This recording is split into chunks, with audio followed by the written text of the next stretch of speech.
Paz e graça para você ligado nessa emissora. Estamos começando o seu programa de reflexão, entrevistas e debates de todas as noites. Bom, a corrupção é a palavra de ordem no país e de uma maneira, como diria o ex-presidente, nunca antes na história do Brasil, a gente viu tanta notícia sobre corrupção e em valores tão medonhamente grandes, capazes até de escandalizar o resto do mundo. Agora, o que o Vejam Só vai discutir hoje é um tema bastante delicado e que requer muita honestidade de cada um de nós, começando por mim mesmo e passando por você. Se fizermos um exame de consciência bastante severo, será que nós responderíamos a pergunta do tema com honestidade? E a pergunta é: a maioria dos brasileiros não se deixaria corromper, ela não se permitiria ser corrompida se tivesse oportunidade de ser corrompida? Trocando em miúdos, se eu ou você estivéssemos no lugar dos grandes corruptos que agora estão aparecendo, esses que a gente já conhece, nós teríamos agido diferente? Nós teríamos resistido à pressão e teríamos nos negado a se corromper, pagando o preço por isso? Ou, no fundo, a corrupção está tão entranhada à alma e à identidade brasileira desde os tempos de Cabral e Pero Vaz e Caminha, que, no fundo, a gente acha que ela é, até certo ponto, normal. Eu conheço gente que tem dito que o que está chamando a atenção nas denúncias de agora é o valor em dinheiro das ações de corrupção. Caso não tivesse havido tanta avidez, as coisas teriam continuado como sempre foram, né? Muita gente diz isso. E qual a esperança que nós podemos ter em relação a esse tipo de assunto? Nós sabemos, e não é de hoje, que a corrupção atrasa o nosso desenvolvimento. Nos países do primeiro mundo existe um ranking de países corruptos e o custo que isso implica para investimentos sérios. E o Brasil, infelizmente, tem uma das piores notas nesse mapa. Queremos mudar isso? Queremos mudar essa condição? Queremos, de fato, alcançar o primeiro mundo? Bom, a Itália tem um exemplo. Não sei se dos perfeitos, mas pelo menos tentou. A Operação Mãos Limpas. É verdade que custou a vida do juiz, o Sérgio Moro deles lá, né? Mas a história lá mudou um bocado. E aqui, vai mudar? Como você responderia a pergunta tema do programa de hoje? Está no ar? Ou Vejam Só.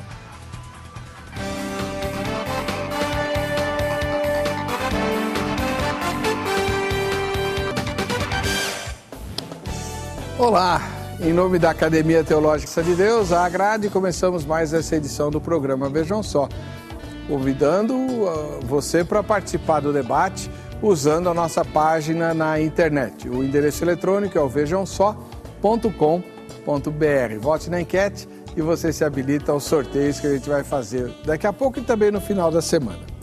Os debatedores do difícil tema de hoje são o professor Francisco José Nunes, que é mestre em Ciências Sociais e professor de Filosofia na FAP-SP, a melhor faculdade de comunicação do Brasil. Mais uma vez recebemos o professor Francisco com muita alegria. Paz e graça, professor, seja muito bem-vindo.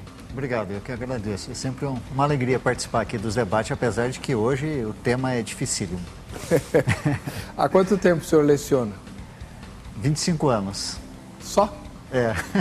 Maravilha. Muito obrigado pela presença do senhor aqui.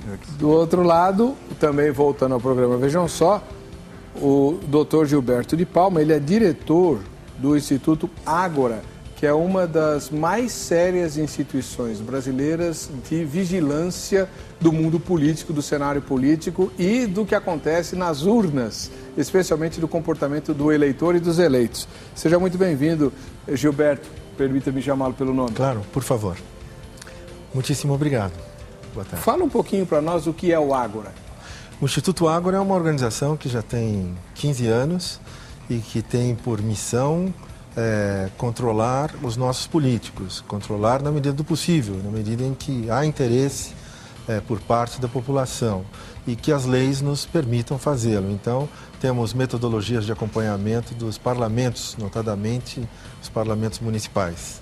E, evidentemente, engajados em muitas campanhas como combate à corrupção, estudo e pesquisa a respeito do comportamento eleitoral e, na medida do possível, também do comportamento e da flexibilidade dos cidadãos e cidadãs no que se refere a situações difíceis como essa, que é o tema do programa de hoje. Ok, muito obrigado pela presença do senhor. Imenso prazer. Vamos ver a matéria que apresenta o tema que estaremos debatendo no Vejam Só. Um jovem entusiasta das manifestações a favor do impeachment foi à Avenida Paulista de verde e amarelo protestar contra a corrupção. E uma de suas publicações dizia: a sociedade não aguenta mais tanta mentira, tanta corrupção, tanta sacanagem. Até aí o que enxergamos é alguém indignado com a falta de respeito com o povo brasileiro. O problema é que 2 meses depois, o mesmo jovem foi flagrado oferecendo propina a quem lhe ajudar a retirar de sua carteira de habilitação as infrações de trânsito que cometeu. Amigos e amigas, precisando muito da ajuda de vocês. 8 pontos de rodízio, 10 de estacionamento proibido e 7 de excesso de velocidade. Pago bem. Contatos inbox urgente. Isso foi o que escreveu o jovem. E não é a primeira e nem será a última vez que casos como esse se tornarão públicos. São contradições inerentes a quem coloca a corrupção como pauta central do debate político. O discurso vazio impede que o sujeito realize o importante exercício da autocrítica. Isto é, olhe para si próprio antes de apontar o defeito ou o erro do outro. Será que esse é o retrato de um segmento social que confunde política com moralismo? Um moralismo falso, é claro. Outro caso foi divulgado por pragmatismo político. Em meio a ações dos nomes de brasileiros envolvidos no escândalo do HSBC, mundialmente conhecido como SwissLeaks, Paulo Moreira da Silva, ex-diretor do metrô de São Paulo, e sua filha, Fernanda Mano de Almeida, foram citados no esquema fraudulento do banco como detentores de uma conta com saldo de mais de 3 milhões de dólares no paraíso fiscal. Chamou a atenção o fato de Fernanda ser uma militante fervorosa contra a corrupção nas redes sociais. Em fevereiro do ano passado, ela postou uma imagem em seu perfil no qual aparece a seguinte inscrição: campanha contra a corrupção no Brasil. Eu tenho vergonha dos políticos brasileiros.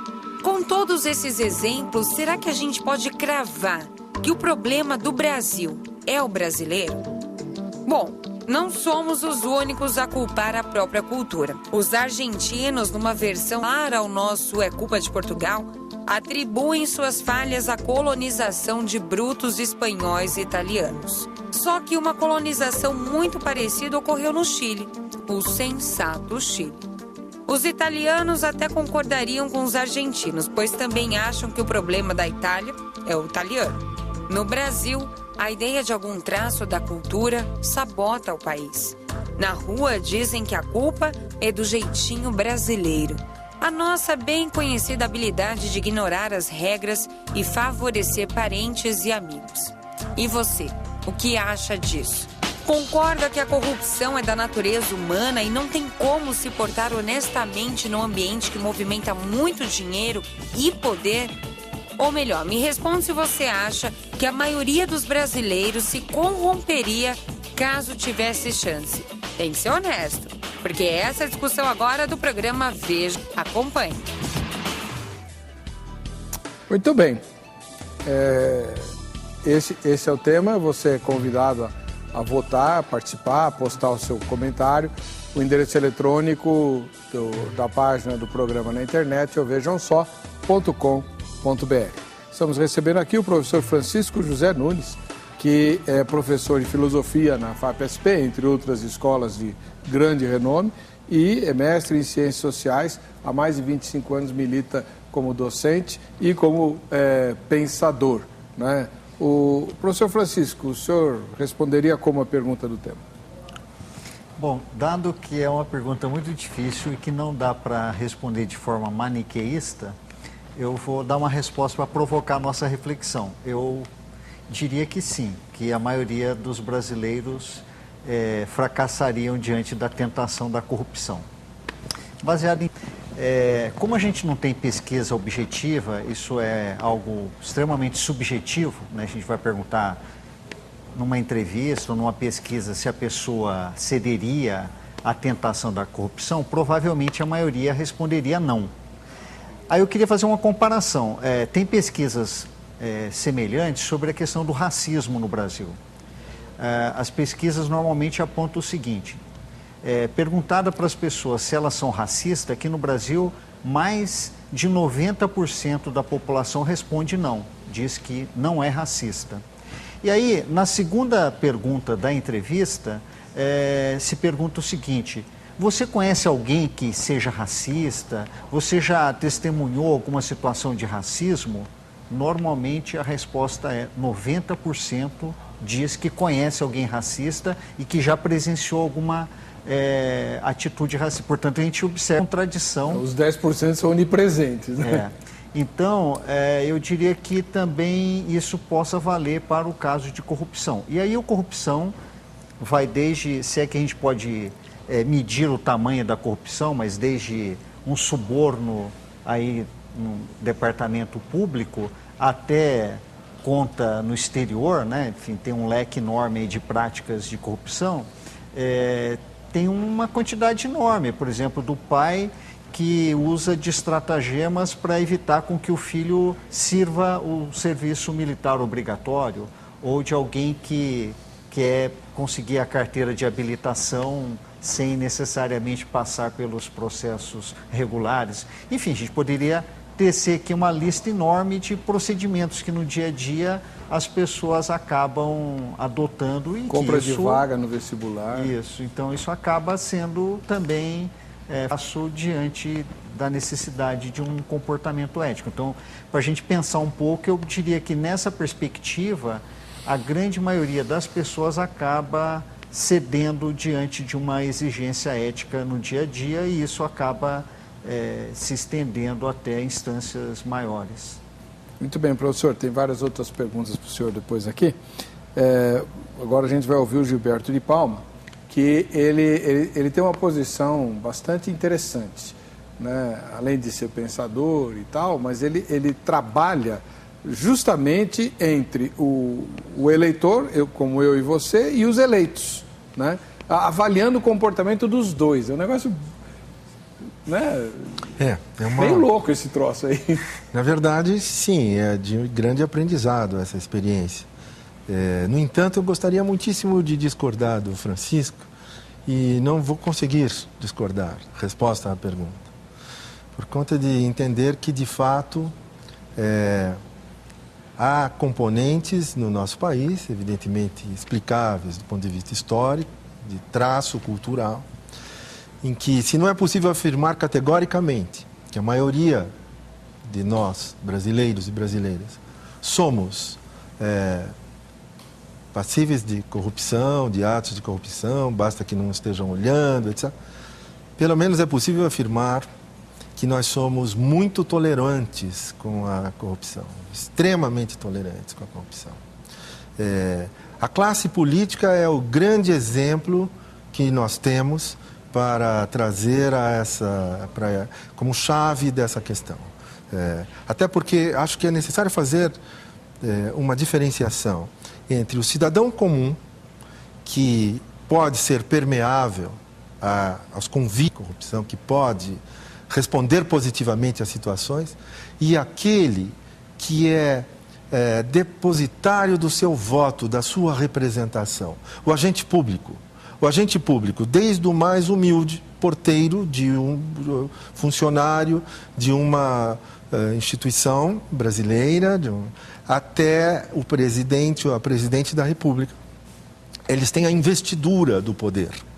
É seguro que a corrupção que eu possa ter é passível de crítica, ela evidentemente que é um defeito e um vício, mas ela é muito maior no representante público, porque este tem a investidura do poder, ele nos representa muito mais. Então, se nós estamos num esforço de autocrítica, num esforço quase terapêutico, que esse programa nos permite fazer, de pensar a corrupção, de pensar o que é isso, o grande exemplo, o exemplo solar, são os nossos representantes políticos, primeiro porque não falta exemplo, não falta assunto, eles estão aí. E segundo, porque é um caso muito mais grave do ponto de vista do que é ruim para a nação. Essa é uma primeira diferença que eu faria. E eu vou ter que concordar em linhas gerais com o professor Francisco, que me antecedeu, porque, de fato, é muito contraditório o comportamento, tanto dos eleitores quanto dos eleitos, em relação à matéria. Muito obrigado.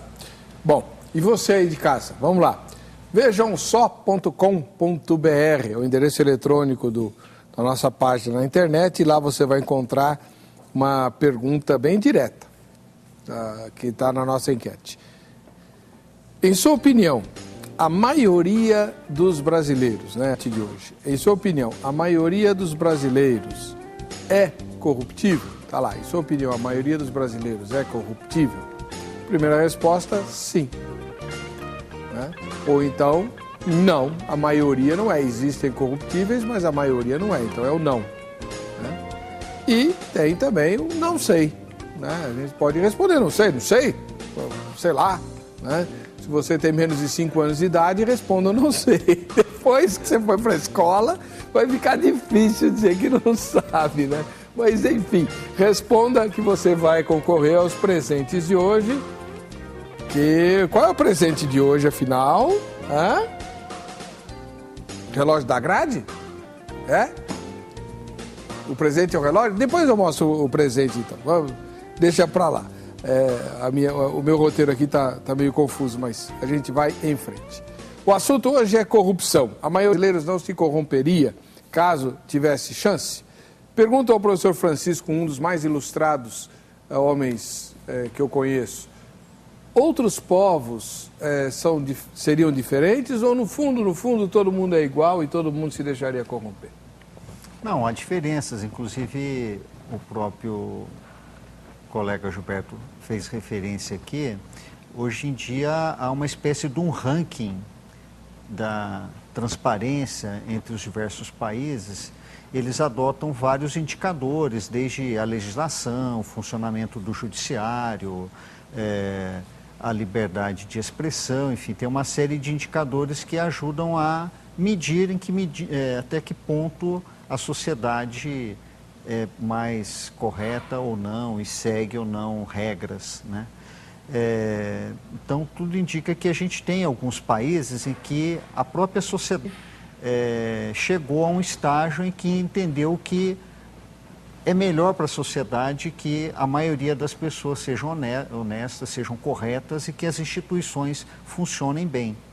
A gente precisa lembrar que, se a gente se refere ao tal do jeitinho brasileiro, que por um lado ele faz parte da cultura e é bom porque ele quebra um pouco a burocracia, enfim, mas por outro lado ele é muito prejudicial porque ele possibilita muito brechas para a corrupção e, de modo geral, quem mais se prejudica com a corrupção são os mais pobres, são os trabalhadores. As pessoas da classe alta, na maioria das vezes, se beneficiam da corrupção, elas dificilmente são prejudicadas pela corrupção, né? Eu me lembro até de uma história popular de alguém que perguntou para um senhor o que ele pensava a respeito do problema da corrupção. Olha, faz o seguinte, me arruma um copo de café e um copo de leite e 2 pedaços de carvão. E aí arrumaram, ele pegou, jogou um pedaço num copo, outro pedaço no outro, e falou assim, olha, a diferença é essa aqui, olha, esse copo de café é o rico, nele não pega nada, não aparece nada, ele se envolve, ou mesmo que apareça, ele não é prejudicado. No pobre, não, qualquer coisa que cai está no copo de leite, ele vai para a cadeia, ele é processado, ele é perseguido, etc. Então, do ponto de vista social, a grande maioria da população acaba sendo muito mais prejudicada com os processos de corrupção, com os mecanismos de corrupção, do que a minoria que é, na maioria das vezes, a elite econômica. Então, eu percebo que a gente tem alguns países, é que agora não vem ao caso, deveríamos até ter um levantamento, mas principalmente países do norte da Europa, né, Dinamarca, Holanda, tem vários desses países que o grau de corrupção é muito baixo e o grau de aparência, de participação, de cidadania é elevadíssimo. Eles têm muito plebiscito, muita consulta popular, então tem uma participação intensa da cidadania, portanto isso conduz a uma sociedade mais saudável, mais transparente. Sobre isso eu estou me lembrando que na semana passada, nessa mesma poltrona sentou um debatedor, contou uma experiência da Holanda. Sim. Ele tem um amigo que desenvolve tecnologia de ingresso, né? E o problema dele é que os ingressos que ele desenvolve levavam segundos preciosos a mais, num grande volume, atrapalha e tal. E ele foi estudar a tecnologia adotada na Holanda. E chegou lá e ele descobriu que a tecnologia holandesa era muito mais simples, porque o sujeito enfia o cartão aqui, retira do outro lado, está liberado, mas não bloqueia o cartão. Sim. Né? Aí ele falou, mas vocês estão doidos? E se a pessoa quiser usar de novo? Perguntaram para ele, mas o que é isso? Olha a diferença. Né? É verdade. Então, é assim que funciona. Alguns países, por exemplo, não tem bilhete do ônibus. Exato. Né? A pessoa entra, paga, né? E quem é que vai burlar isso? Quer dizer, será então que a corrupção é cultural? A gente, no próximo bloco, vai explorar isso e como é que a gente resolve essa história. Ou não resolve. É nosso destino, está escrito nas estrelas, né?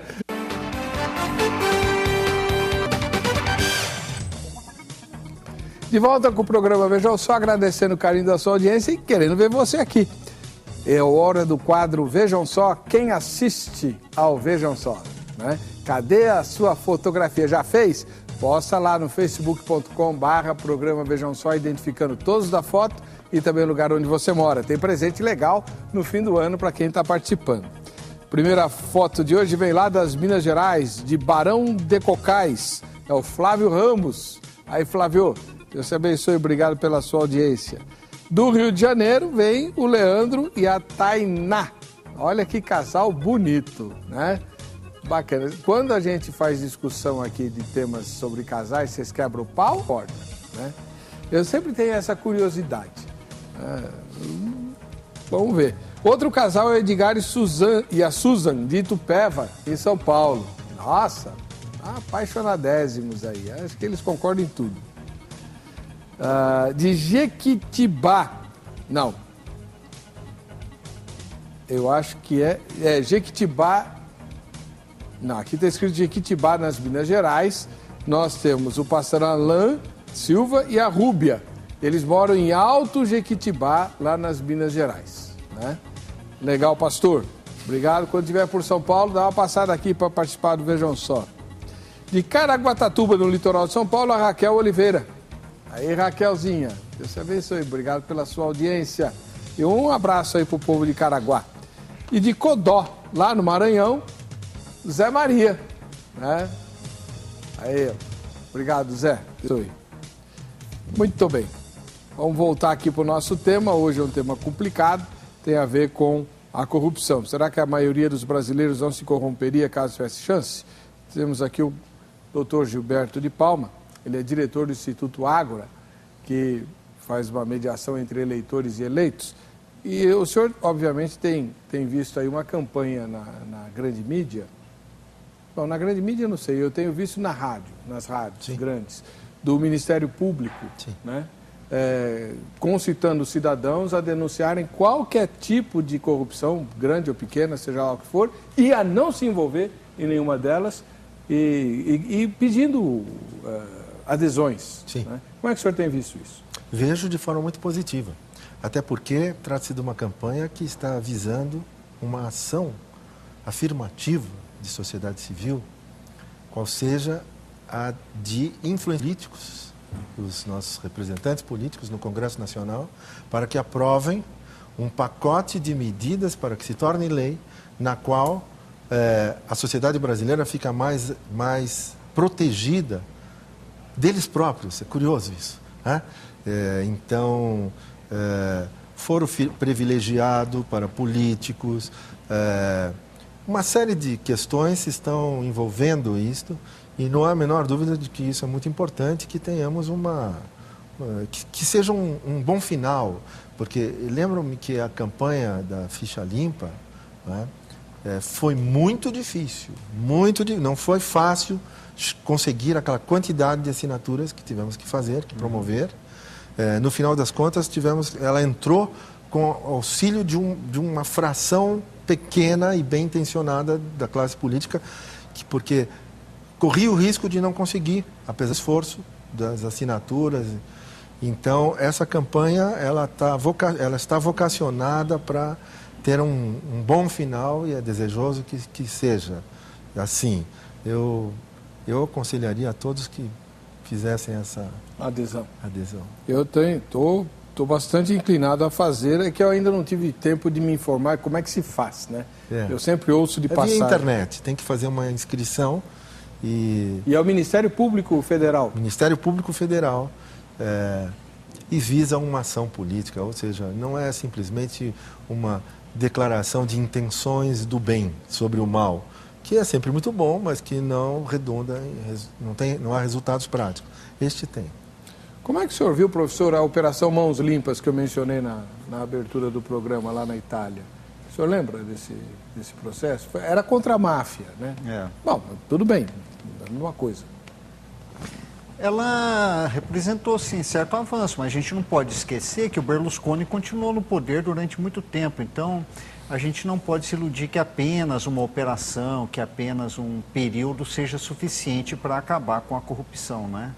O Berlusconi, como é de conhecimento mundial, é um dos políticos mais corruptos, é dono dos principais meios de comunicação na Itália, e não só corrupção política, mas corrupção do ponto de vista do comportamento, né, de contratar prostitutas, inclusive menores de idade, enfim, ele é bastante conhecido como um péssimo exemplo de pessoa, né, seja na vida pública, seja na vida privada, e ele reinou durante esse período todo, inclusive pós-Operação Mãos Limpas. Ela foi boa, de certa maneira, para enfraquecer a máfia italiana, mas não foi suficiente para acabar com a máfia italiana. Boa, firme, forte, atuante. Tem até um autor que escreveu um livro recentemente chamado Gomorra, que é sobre os bastidores aí da máfia italiana. Ele esteve aqui na Flip, né? Não, ele estava programado, a segurança dele não aconselhou, né? Imagina. Agora, ainda sobre esse tema, eu penso o seguinte: hoje em dia a gente tem assistido muito às denúncias de corrupção e talvez a gente tenha que levar em consideração vários aspectos. Tem uma expressão aí do senso comum que diz que durante a ditadura militar não havia corrupção. Então é preciso lembrar que durante a ditadura militar havia censura, era proibido denunciar a corrupção, e teve muita corrupção durante a ditadura militar. Outra coisa, também havia pouca investigação durante a ditadura militar. Então, esse período nosso da redemocratização, ele é muito importante porque é um período onde ocorreu concurso para a Polícia Federal, aumentou muito o número de ações de investigação da Polícia Federal, teve muito concurso para juiz, para o Ministério Público. Então, houve um fortalecimento dos mecanismos de fiscalização e de investigação e de punição, de julgamento. Então, se por um lado a gente pode viver um período em que tenha tido muitos atos de corrupção, por outro lado a gente tem que olhar o aspecto positivo, que é o fato de ter a investigação e de, inclusive, ter punição, que é um fato inédito, né? Não querendo ironizar mais aí com a frase histórica do nosso presidente, jamais na história do Brasil um rico foi para a cadeia. A gente está, nesse momento, assistindo os homens mais ricos do Brasil, eles estão presos, dono das maiores empreiteiras, banqueiros, etc. Isso nunca aconteceu na história do Brasil. A gente também poderia, né, relativizar um pouco esse aspecto, para a gente não ficar tão pessimista com relação à quantidade enorme de denúncia, mas também observar que há investigação e há punição tanto das figuras públicas de políticos quanto da iniciativa privada de empresários. Eu não sei não, professor. Eu acho que essas coisas que o senhor tem mencionado são as exceções que confirmam a regra, né? Porque o barulho que a banca dos altos advogados tem feito na imprensa, eu não sei como é que eles não têm vergonha de publicar nos editoriais e nos espaços dedicados a cartas dos grandes jornais críticas à atuação do juiz Sérgio Moro, né, que, poxa, um sujeito macho, né, que deu um soco na mesa. Não, né? Agora o STF, e isso era a pergunta que eu ia fazer para o senhor, a corrupção ela tem assim, um aparelhamento extremamente sofisticado, né, para defender os interesses da elite e para manter tudo como está.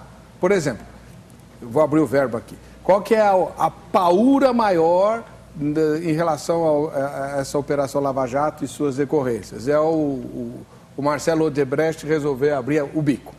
Né?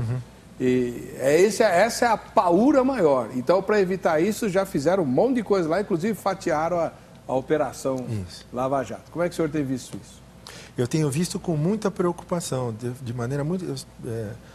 estou bastante apreensivo em relação a esses retrocessos. Se, por um lado, bem lembrado pelo professor Francisco, existe algum avanço, né, no que se refere à transparência nesses processos investigatórios. Por outro lado, aqueles segmentos e aquelas pessoas que estão na mira do que pode acontecer, e são forças políticas, econômicas, que não podem ser menosprezadas, que não podem ser subdimensionadas, porque são forças muito poderosas, porque são pessoas cuja ferramenta de sedução é a própria corrupção. Né? Não há limites para isso. Né? Elas não estão quietas. Pode muito bem... o processo do mensalão, que não é o que está na ordem do dia, porque ele já foi substituído por algo muito mais expressivo, muito mais estrondoso, embora com os mesmos personagens. Veja, Zé Dirceu voltou, o ex de Lula voltou para a prisão. Há também foragidos do Partido dos Trabalhadores que estão na Itália aguardando. Esses personagens, eles estão... se há ligações, né, com poderes da República, instituições seríssimas da República, há também muita política que está sendo tecida no sentido de relaxar isto. E a sociedade brasileira... Olha, a pergunta inicial do programa é: qual é a nossa flexibilidade em relação a isso?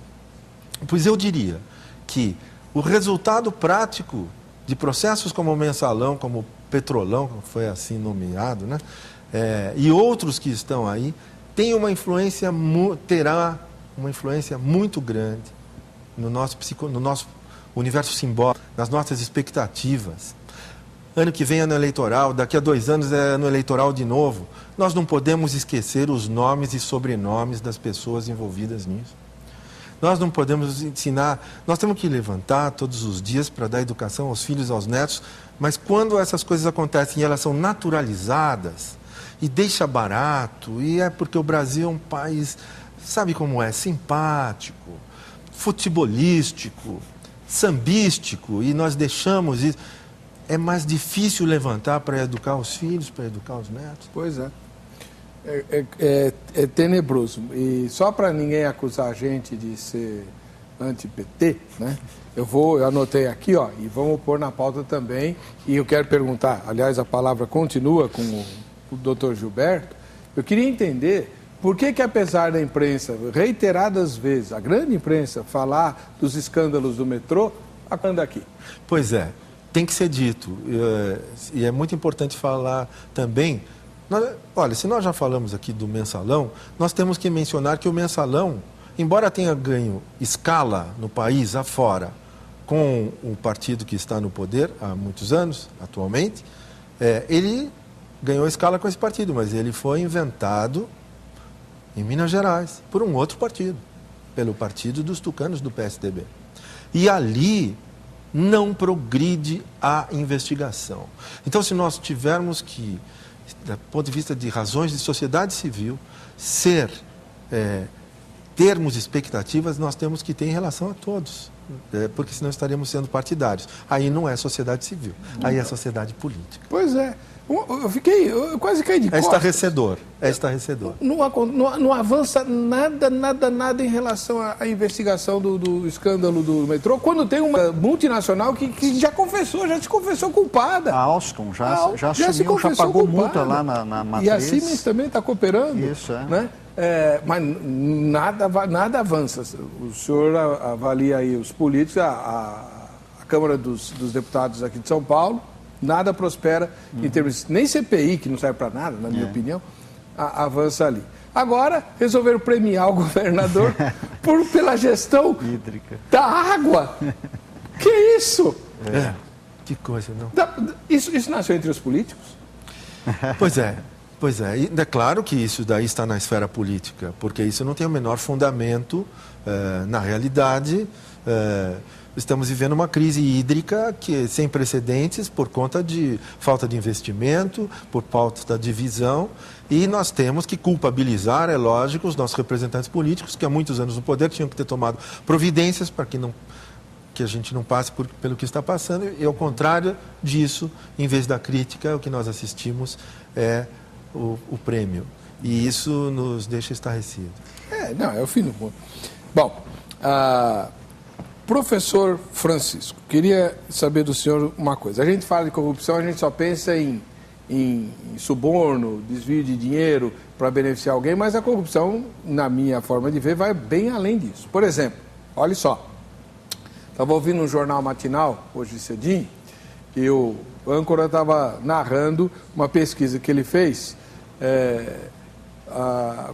sobre o uso de aviões, de jatos da FAB, aviões da Força Aérea Brasileira, jatinhos da Força Aérea Brasileira, uso privado, particular das autoridades de Brasília, excetuando a presidente da República e o vice-presidente da República, tirando eles aí. Então, é o presidente do Senado, o presidente da Câmara dos Deputados, os ministros, os secretários com status de ministério e tal.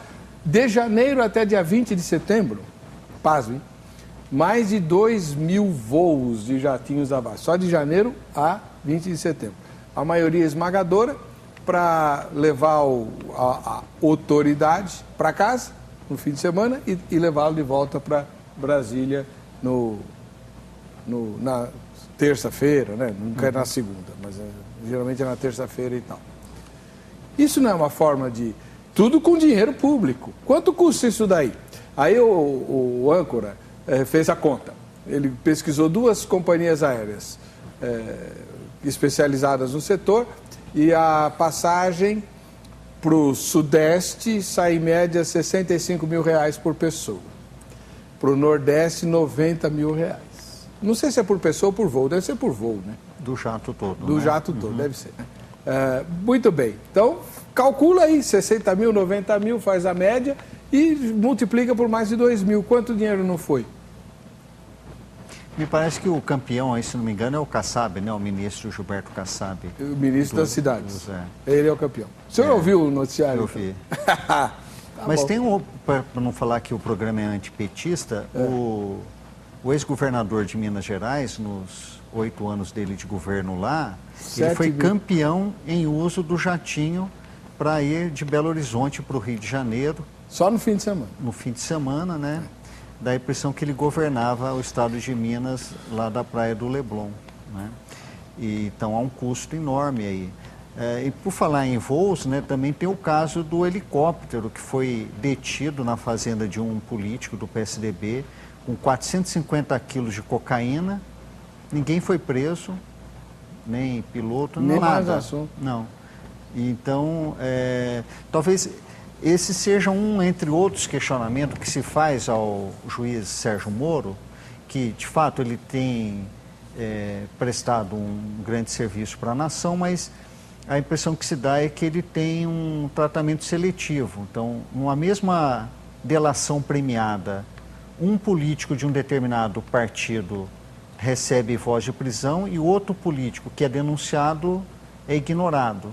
Então, às vezes um deputado como Zé Dirceu recebeu ordem de prisão e tem senador de São Paulo, caso do Aloísio, na mesma denúncia premiada, um recebeu voz de prisão, outro não. Então, a maioria dos casos que estão ocorrendo nessa operação tem feito uma seletividade. Se optou por prender mais políticos de um determinado partido do partido. Tanto é que até agora nenhum tucano foi preso, né? Mas inúmeros foram relacionados, e também de outros partidos, do PMDB, etc. Só que há uma seletividade aí.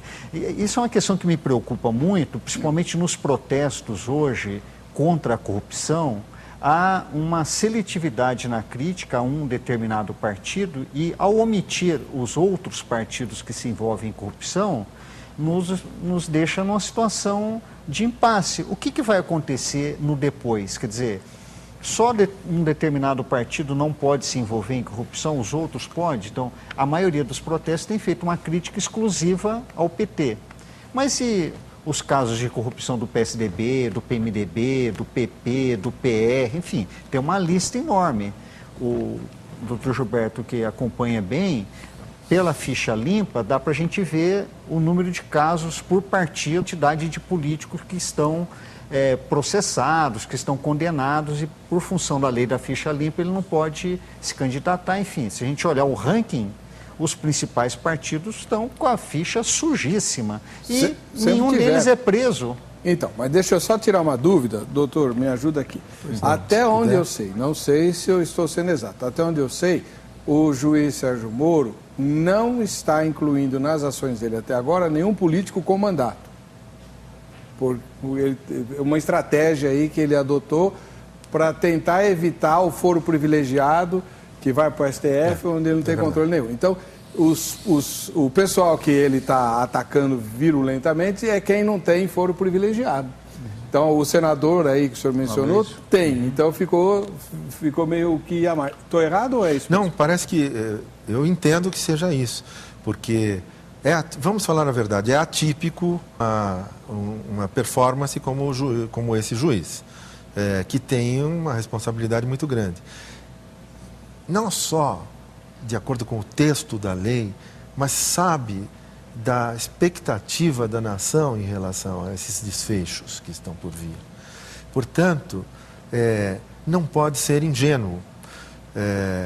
Eu quero crer que há uma estratégia para que seja feita a justiça nos conclusivos. Agora nós estamos no desenrolar dos fatos. Talvez estejamos sendo prematuros. A justiça é, por natureza, morosa, ainda mais no Brasil. Eu não sei se...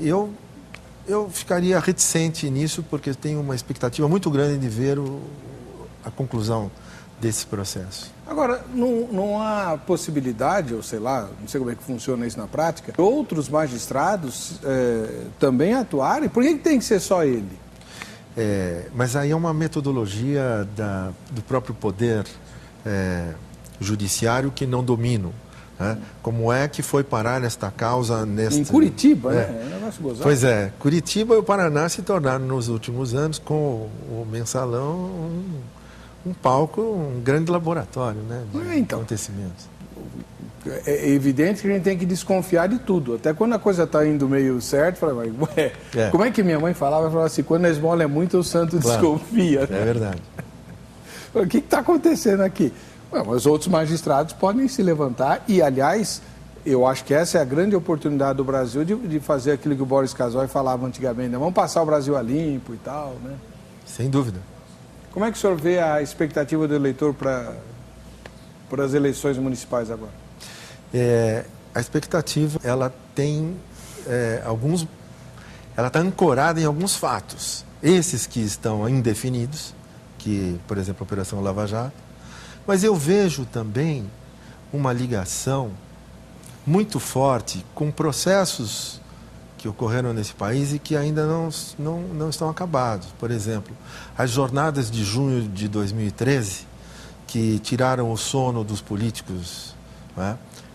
Eu não considero isso algo que terminou e que dormitou. Talvez se esteja dormitando mesmo, porque ali tivemos os black blocs, é assim que fala, e que de alguma maneira se tornaram,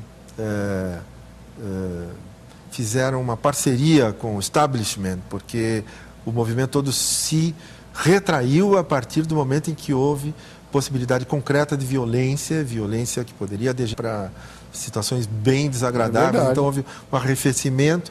Depois disso tivemos Copa do Mundo, depois tivemos eleições. As eleições foram muito calorosas, houve uma série de assertivas durante esse processo que depois não se confirmaram, candidatos que disseram não podemos fazer isso, não vai ser feito, e depois passa a ser. Quer dizer, está represado no sentimento brasileiro uma série de coisas que, imagino eu, tenha que mostrar sua verdadeira face, de alguma maneira, nos resultados de eleições do ano que vem e depois de 2 anos. Portanto, o processo eleitoral, que é um grande aprendizado para nós, de avanços e recuos, ele está sofrendo influência, sofrerá dessas injunções, desses episódios todos que falamos. Muito bem, a gente vai para o intervalo, daqui a pouco a gente vai. Eu queria já deixar uma pergunta aqui para os meus 2 convidados. É verdade que todo homem tem seu preço? Vou pensar no meu. A gente volta já.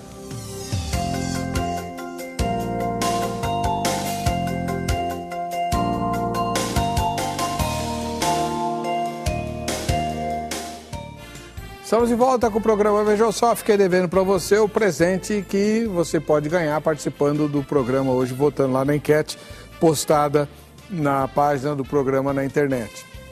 O endereço é o vejamsó.com.br. Votou na enquete, você pode ganhar o relógio da Academia Teológica da Graça de Deus, a Grade. Tá aí, ó, né? Esse relógio aí vai para você se você for sorteado. Aproveite e anota o telefone da Grade para você ligar amanhã. Agora já fechou lá, mas amanhã você liga e se informa a respeito dos vários cursos que a Grade tem nas mais de 600 filiais espalhadas pelo Brasil todo. O telefone é em São Paulo, então é 011 3115 0819 3115 0819. Esse é o presente que a gente vai sortear hoje, tá bom? Vamos lá, professor Francisco, de onde veio a frase todo homem tem seu preço? É uma frase que virou de domínio público, né? O Nietzsche fez uma variação para essa frase, ele diz assim: dizem que todo homem tem seu preço, mas isso não é verdade. A verdade é que todo homem pode ser capturado por uma isca. Mas a frase que eu acho melhor para essa situação é do Barão de Tararé, que foi um grande jornalista brasileiro, um humorista de alta qualidade. Ele dizia o seguinte: todo homem que se vende recebe mais do que merece. Legal. Olha que frase sensacional. Boa. Todo homem que se vende recebe mais do que merece. Ou seja, a pessoa que se vende, ela é uma pessoa imprestável, uma pessoa que chegou a uma condição, seja por um preço baixo, ou seja por um montante enorme de valor, né? Ela é uma pessoa que merece ser desprezada pela sociedade. Então, sobre isso, né, o doutor Gilberto,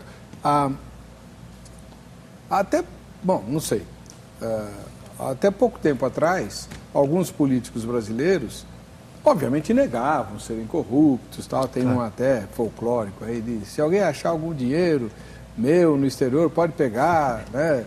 Aí o Simão fala assim: eu vou pegar mesmo, porque não é dele, é nosso. Tá? Mas que ele se elegeu seguidamente com essa fama de, ele rouba, assim como todo mundo rouba, mas pelo menos ele faz. Isso continua na mentalidade brasileira ou passou? Difícil dizer. Eu gostaria que isso fosse coisa do passado, né? Mas, na verdade, antigos governadores do estado de São Paulo já tinham essa pecha, antes mesmo. Ademar de Barros. O roubo mais faz, né? Esta frase, que tem servido como uma luva a alguns políticos contemporâneos, ou que estão na cena da política brasileira já há bastante tempo, mas já no passado já tinha. Conta-se uma história em que, na Avenida São João, no tempo do ex-governador Ademar de Barros, havia um cinema que estava passando um clássico do cinema chamado Sindicato de Ladrões, onde, muito próximo, o partido do Ademar de Barros, que aliás leva o mesmo nome do partido do nosso ex-prefeito aqui, de São Paulo, Gilberto Kassab, montou um palanque porque haveria um início. E a imprensa fotografou, só que deu ênfase àquele título do filme, Sindicato de Ladrões. Isso está no folclore da política brasileira, isso é verdadeiro. Jornalista, né? Essa fotografia existe, tem fotografia, né? Se não me engano, é do estado né? de São Paulo, né? Ela existe. E agora, eu tenho muito receio do seguinte, a naturalização da corrupção e do roubo, baseado nas seguintes afirmativas, assim, vagas, né? Rouba, mas faz. Quer dizer, se você estivesse lá, você também faria. Na verdade, nós somos um país charmoso, que pode ter a licença de fazer isso, né? No livro do Gênesis, e há pessoas nesse ambiente que conhecem muito que eu, a matéria, consta que Jacó subornou o irmão Esaú com um prato de lentilhas, com um guisado de lentilha. Então, nós poderíamos ter um raciocínio, e é esse que eu tenho medo, que é assim, olha, é universal, está até na Bíblia e tal. Se nós naturalizarmos isto, nós não teremos chance. E se nós não fizermos a distinção entre a corrupção num homem comum, que passará como um flash na vida da sociedade, que é a maioria de nós, e nem por isso é uma má aventura, muito pelo contrário, é o milagre da vida acontecendo. E aquele que tem a investidura do poder e que, portanto, representa todos nós, no caso dele é mais grave. E se é mais grave, eu tenho que ser mais exigente com ele e eu tenho que ter uma postura negativa em relação à classe política. Eu não vejo nada de errado em ter uma postura, em ter uma agenda negativa em relação à crítica. Eu acho que isso está acontecendo no mundo todo, as sociedades desenvolvidas, elas não veem mais os políticos, ou estão abrindo os olhos para ver a classe política como uma classe com a qual nós temos que tomar cuidado, porque eles têm a licença e a liberalidade de fazer as próprias leis na qual podem relaxar para si próprio, para o seu segmento e poder agir na sua relva, na sua capa, debaixo do tapete, etc. Esse tipo de coisa tem que trazer a indignação da sociedade. E se trouxer, nós teríamos uma sociedade mais vigilante. Então, o rouba mais faz está sempre presente e sempre estará presente. A questão é, que estatuto nós vamos dar para isso? Nós vamos dar para isso um bom estatuto e dizer que está liberado? Ou nós vamos ser rígidos em relação a isso e cobrar e não permitir e, na medida do possível, criar o escândalo que isto merece? Uma das coisas que me angustia bastante em relação ao Brasil é a atuação do judiciário. O senhor falou bastante do legislativo, né, dos políticos, mas o judiciário me angustia terrivelmente. Eu me lembro, né, que quando o presidente Lula ganhou a primeira eleição, ele, inclusive com o meu voto, ele tinha um discurso muito agressivo. Vamos abrir a caixa preta do judiciário. Lembra disso? Lembro. Ele falava o tempo inteiro, temos que abrir a caixa preta do judiciário. De repente, ninguém fala mais nada. Nunca mais se mencionou nada. O judiciário só voltou à pauta política agora porque o Eduardo Cunha, danado, para enfraquecer a presidente, está quebrando o Brasil, né? Por meio de medidas absurdamente irresponsáveis até o último grau. E agora, acho que essa semana, né, que eles vão votar o veto da presidente contra o aumento judiciário, mais de 60%. Imagina, né? Que empresa poderia dar um aumento desse para quem quer que fosse, né? Mas tá lá. Ele sabe muito bem que isso não vai para frente, mas para espicaçar. Aí o judiciário volta a ter... Por que não se continuam as coisas? Por exemplo, professor, o senhor que é um analista da realidade, o senhor acha que existe equilíbrio entre os três poderes da nossa República? Não. De fato, o judiciário é o setor mais fechado dos três poderes, né? Houve, sim, no início do governo Lula, essa tentativa de arejar o Poder Judiciário. Inclusive foi criado o Conselho Nacional de Justiça. Que foi um avanço. Que foi um avanço, né?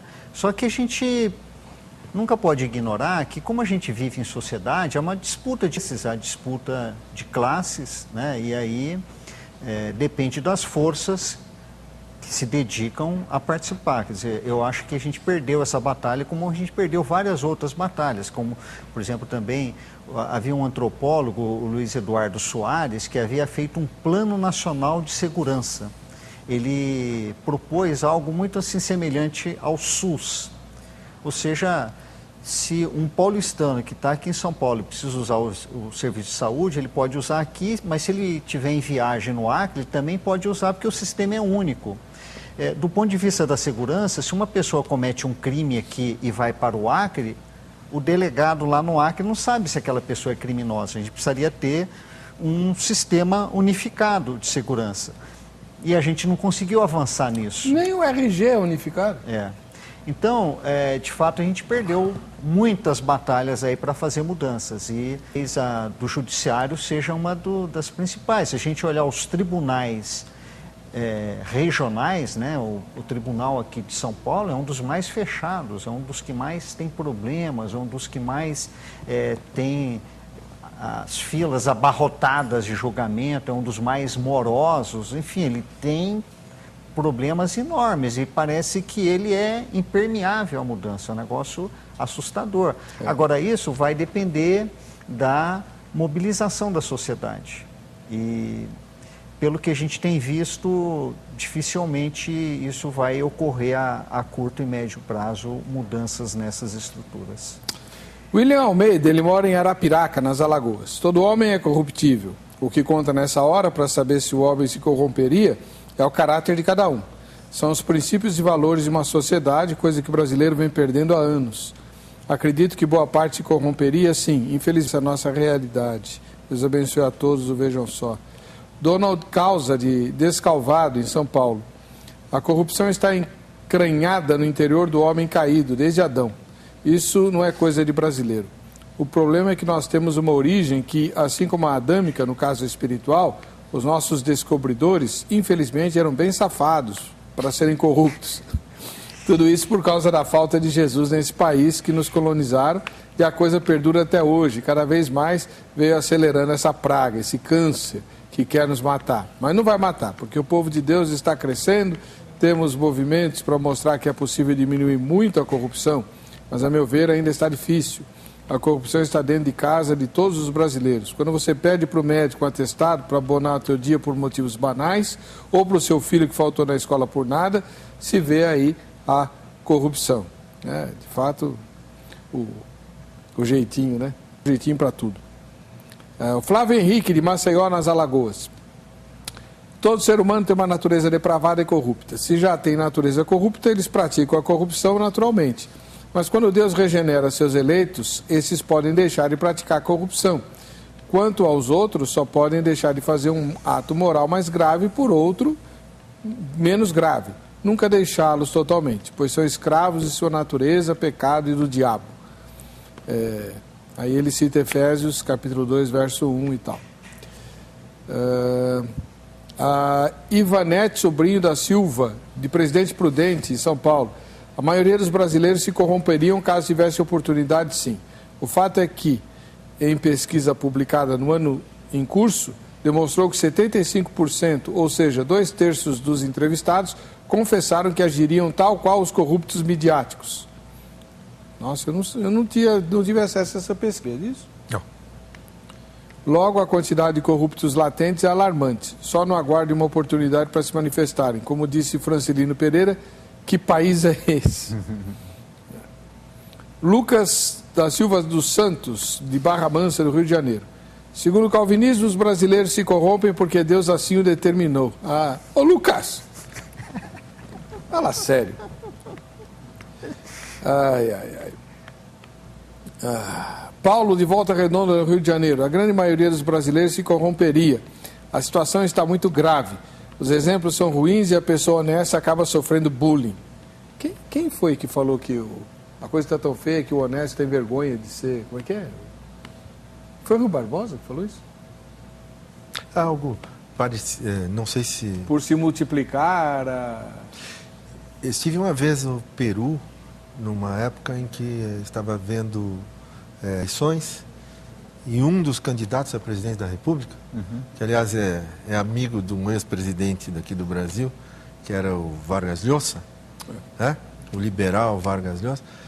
Eu cheguei a ver o programa na televisão peruana em que ele dizia: a situação neste país, no Peru, é tal que o peruano, quando vai passar no farol verde, ele olha para os lados para ver se não tem ninguém olhando, porque tem vergonha de atender uma lei. Correto, né? Quer dizer, a perda de parâmetro já estava de um jeito tão esgarçada. Agora, isso é uma realidade latino-americana. No Brasil você vê setores em que está bastante esgarçado também, em que você chega a sentir vergonha de cumprir a risca como deveria. Ele continua aqui, o Paulo de Volta Redonda. Se a pessoa não se corromper, não consegue sequer abrir uma loja ou comprar os produtos com o preço de atacado, culpa dos fiscais e fiscal. Na indústria, muitos são obrigados a jogar rejeitos nos esgotos e rios. Quem se negar vai para a rua. E o pensamento dos corruptos é o seguinte: se você não fizer, outro certamente fará. Eu me lembro que quando começou a Operação Lava Jato, logo no comecinho, um dos advogados lá dos peixes pequenos que estavam sendo... Ele chegou a falar: ninguém sabe como é que se constrói aqui no Brasil, não se põe um tijolo na parede, lembra disso? É verdade. E aí, não, já se viu. E um dos que foi preso, quando o advogado ligou para ele dizendo: já foi emitida a sua voz de prisão, ele respondeu para o advogado por telefone: que país é esse? Foi mesmo. Como assim? Eu vou ser preso? Tiago Edu Pinto Pereira, da capital paulista. Creio que seja muito difícil com que a maioria dos brasileiros não se corrompam, pelo simples fato de que o comércio está intimamente ligado à natureza decaída do homem, como vemos registrado em Gênesis 6:5, que diz que todo o desígnio do coração do homem é continuamente mau. Em Gênesis 8:21 diz que é mau o desígnio íntimo do homem desde a sua mocidade, o que indica que o mesmo é continuamente mau. Ou seja, isso nos mostra a depravação total de toda a humanidade. Mesmo alguém com uma natureza restaurada pode, em algum momento, se corromper, pois essa capacidade, a de não se corromper, só será realmente extirpada do homem com a segunda vinda de Cristo. Forte abraço, Deus abençoe a todos. Obrigado, Tiago, para você também. Vamos ver o que a nossa repórter apurou quando fez a mesma pergunta tema de hoje. Vamos lá. Você acha que o brasileiro, a maioria dos brasileiros, se corromperia caso tivesse chance? Eu acredito que a maioria sim. A maioria sim. A minoria, tem uma parte da minoria que ainda tem um pouco de caráter e consegue, mas eu acho que com a dificuldade, hoje em dia, a maioria se corrompe bem fácil. Tanto é que a gente vê o governo nosso estado, nosso país, da forma que está. Eu acho que a maioria sim, não generalizando, mas a maioria creio que sim.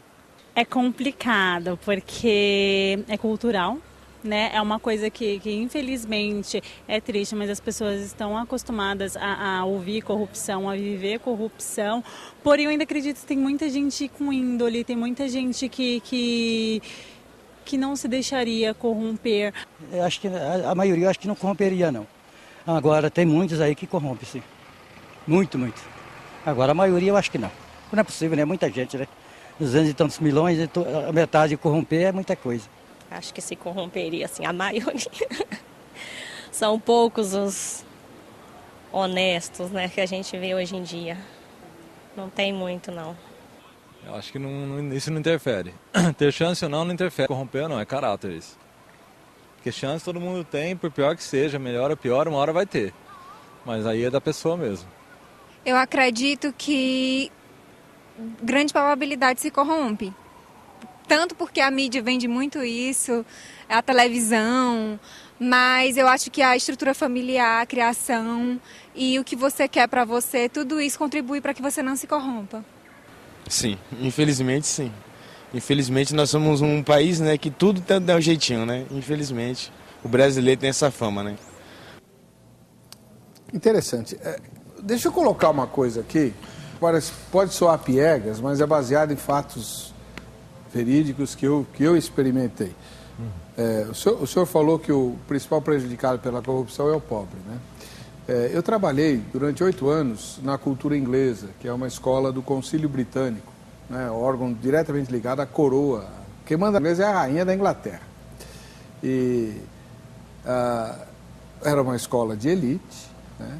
E eu observei ali, né, naqueles 8 anos eu trabalhava no balcão, um fenômeno muito, muito interessante. Isso foi nos anos 70, né, final dos anos 70. Naquela época, muita gente não tinha telefone, né? O telefone era um artigo de luxo, se declarava no imposto de renda. Pra você ter uma ideia do negócio, era uma posse tão valiosa quanto um automóvel, né? Então, o que eu observei muitas vezes nos 8 anos lá foi o seguinte: a classe média, os que estudavam em escola particular, geralmente colégios de origem judaica, inclusive, tinham um lado do lado, né? Atrasavam as mensalidades, davam um trabalho danado. Sim. Quem nem sequer tinha telefone para a gente cobrar, pagava em dia e em dinheiro, porque nem sempre tinha conta no banco. Várias vezes eu via lá as mães ou os pais tirando o dinheiro do envelope para pagar a mensalidade do filho e tal. Será que o pobre recebe uma educação mais centrada nos valores ou isso não tem a ver? Eu acho que pesa um pouco a questão do trabalho para o pobre. A questão do trabalho é fundamental, é uma questão de honra, né? E daí, por ter poucas posses, é muito comum na cultura popular dizer que a honra, o caráter é o seu principal bem. Então, não é por acaso que hoje em dia essas lojas populares que vendem com carnê, a taxa de inadimplência é baixíssima, porque é do hábito da classe trabalhadora honrar as suas dívidas. Então, inclusive quando eles atrasam, enfim, ficam preocupados, alguns vão até no Serasa, tem essas campanhas para limpar o nome, etc. Então, de fato, a gente precisa valorizar esse aspecto positivo do lado da cultura brasileira da classe trabalhadora. De fato, isso é um aspecto positivo. Mas eu ainda queria pegar uma carona no tema anterior, naquele mote lá do rouba mais faz, que tem uma questão que a gente precisaria colocar aqui, que é a questão do público e do privado. Então, quando há um certo consentimento por parte da população com relação ao político que é ladrão, mas que realiza obras, essa é uma referência ao bem público, ao dinheiro público.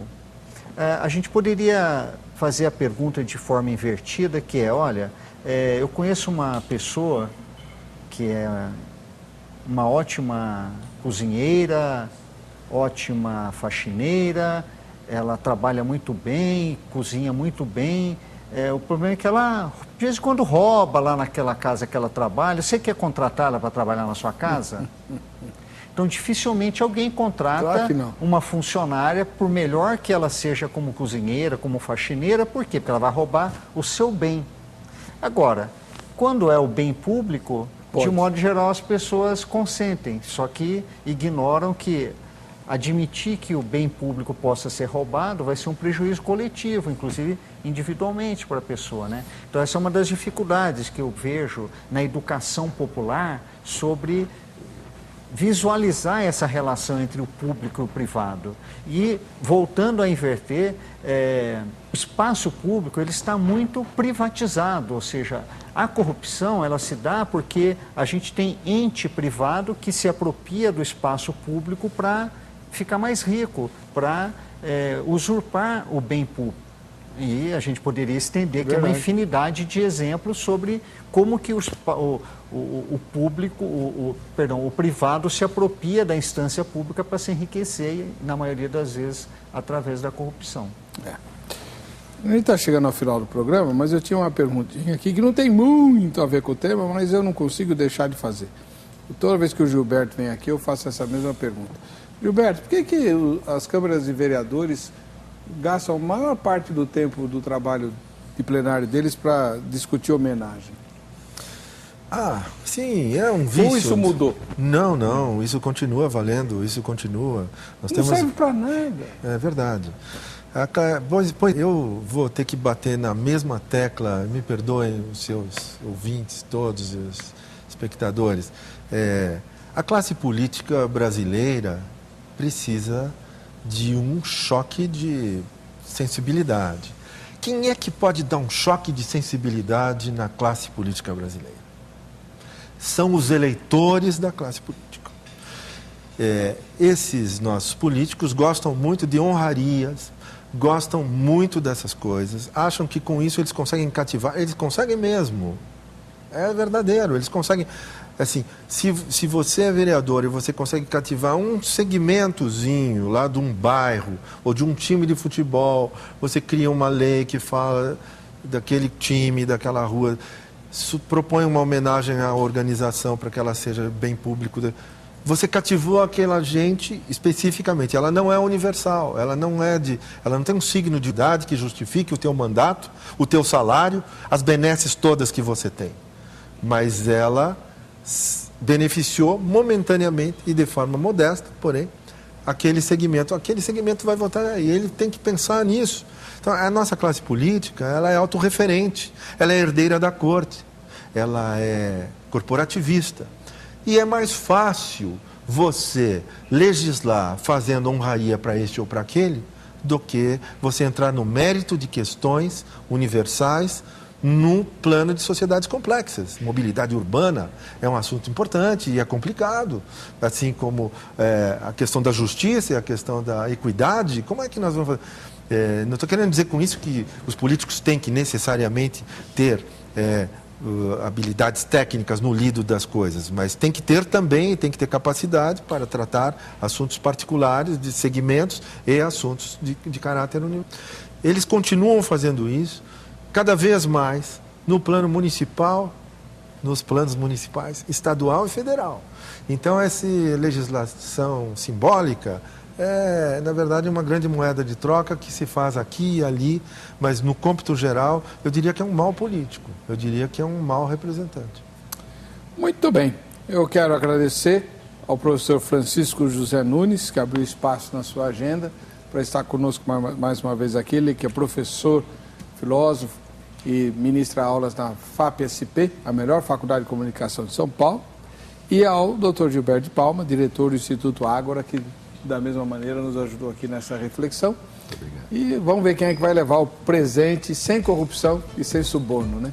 O Jorge Soares de Freitas, de Vitória, lá no Espírito Santo, ganhou o brinde da grade. Para você que fica com a gente, que fica com essa emissora, a paz e a graça de Jesus. Nos vemos no próximo vídeo.